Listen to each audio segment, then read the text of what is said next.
সাকিব ভাইয়া এখন যে প্লেসটা ধরে রাখছে 5 বছর 10 বছর পর হয়তো বা ভাইয়া অনেক বৃদ্ধ হয়ে যাবে বা রিটায়ার্ড হয়ে যাবে, ভাইয়ার হয়তো ভালো লাগবে না মুভি করতে, তখন এই জায়গাটা আমি রিপ্লেস করব।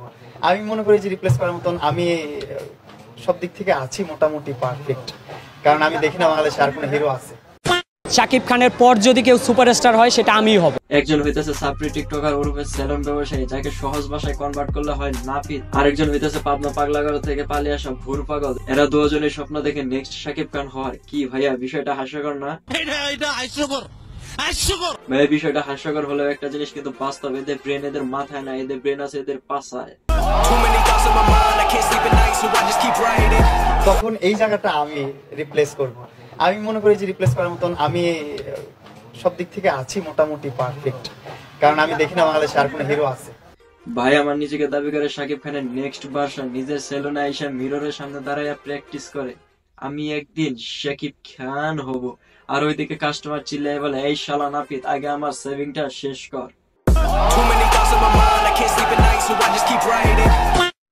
এটা আমার নয়, আপনাদের চ্যানেল, তাই সবাই মন থেকে সাবস্ক্রাইব করে দেন। হেই হোয়াটসঅ্যাপ ভাই লোক, it's me Selim and welcome to my new video. আবার ইংরেজি মারাও। আসলে আপনারা তো জানেনই আমি ইংলিশ ছাড়া কথা বলতে পারি না। আমি ইংলিশ ছাড়া কথা বলি না আর কি, এভরিথিং ল্যাঙ্গুয়েজ ইংলিশ বলি। আমি আমার ফিউচার নিয়ে ভাবি না, অতীত নিয়েও ভাবি না। ব্রেন যদি মাথায় না থেকে পাছায় থাকে, তাহলে তুমি কিভাবে ভাববে তোমার অতীত এবং ফিউচার নিয়ে?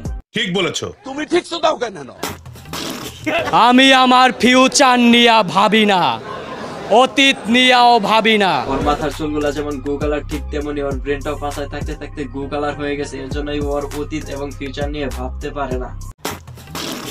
শাকিব খানের পর যদি কেউ সুপারস্টার হয় সেটা আমিই হব। কি বলছিলাম না, ওর ব্রেন পাছায় থাকতে থাকতে ওর চুলের মতো রং ধারণ করছে। এর জন্য ওর চিন্তা ভাবনা গুলাই ওই রঙের মতোই দুর্গন্ধ ছড়াচ্ছে।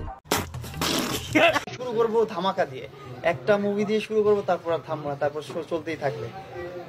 আর এই মুভি আসতেই থাকবে, আর যখন শুরু করবো তখন থামবে না। এখন তো শুরু হচ্ছে না, কারণ ভালো কোনো স্ক্রিপ্ট পাচ্ছি না, ভালো একটা ডিরেক্টরের হাত পাচ্ছি না, সেই জন্য আগাতে পারছি না। ভাই মনে হয় জিনিসটার ওভারডোজ করে ফেলছে, এর জন্য প্রিন্স মামুন থেকে একেবারে প্যানিক মামুন হয়ে গেছে। তখন এই জায়গাটা আমি রিপ্লেস করব।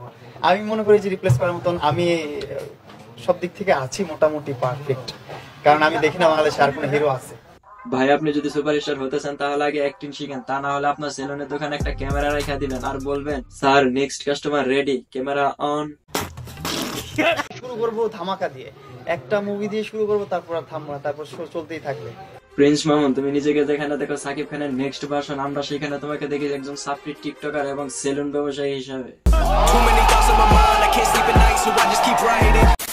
সো হেই ভাই লোক, আজকের ভিডিওটা এই পর্যন্ত। ভিডিওটা ভালো লাগলে like, comment, share and subscribe তো তোমরা অবশ্যই করবা। Thank you.